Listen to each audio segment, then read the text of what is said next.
খানা খাওয়া আর নামাজ পড়া সমান। শুনছেন নি এই হাদিস আপনারা? এটা হলো জাল হাদিস।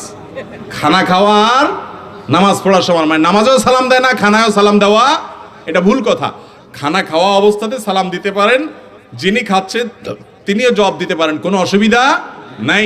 তবে লক্ষ্য রাখতে হবে যে যেই ব্যক্তি মনে করেন কথার কথা বেচারা এখন লোকমা নিচ্ছে আর কি, তো একটু সবর করেন কয়েকটা সেকেন্ড, যে খায়া নে গিলা ফেলাক এমন টাইমে সালাম দিলেন, বেচারা মুখের ভিতরে খানা দিয়া একটা বিব্রতকর পরিস্থিতি। একটু সবর করেন, আগে পরে দেন, কিন্তু খানা অবস্থাতে সালাম দেওয়াও যাবে, নেওয়াও যাবে। খানা অবস্থায় কথাবার্তা বলা যায় কি যায় না? অনেকে বেশি বকবক করতে থাকে, এই জন্য অনেক মুরব্বী জাল হাদিস বানায় নিছে, কয় নামাজ পড়ার সময় তো খামা, অতে বেশি কথা বলা যাবে না। এটা ভুল কথা। তবে হ্যাঁ, অহেতুক অপ্রয়োজনে খেতে বসে অনেক বেশি কথা বলা, এটা স্বাস্থ্যের জন্য ভালো না, শরিয়া দৃষ্টিকোণ থেকে প্রশংসনীয় না। কিন্তু দু চারটা দরকারি কথা অথবা সালাম আদান প্রদান করাতে কোনো অসুবিধা নাই। এরপরে প্রশ্ন হলো, চাঁদ দেখে চাঁদকে সালাম দিলে নাকি চোখের জ্যোতি বাড়ে, কথাটা সত্য কিনা?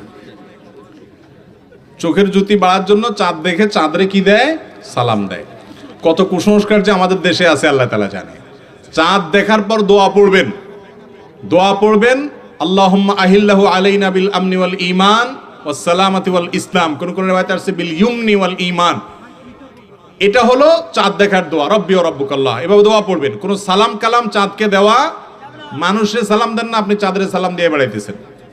সালাম দিবেন কাকে? মানুষকে। কোন চাঁদকে সালাম দেওয়ার নির্দেশ ইসলাম আমাদেরকে দেয় নাই। ট্রেনে টিকিট না কেটে ভ্রমণ করলে পাপ হবে কিনা? ও এখানে তো রেল স্টেশন কাছেই বোধ হয়। ভাই, ট্রেনে যদি টিকিট ছাড়া ভ্রমণ করেন তাইলে গুনাহটা বরং আরো বেশি হওয়ার আশঙ্কা আছে, কারণ জাতীয় সম্পদ, এটা যে চুরি করে সে হয় জাতীয় চোর।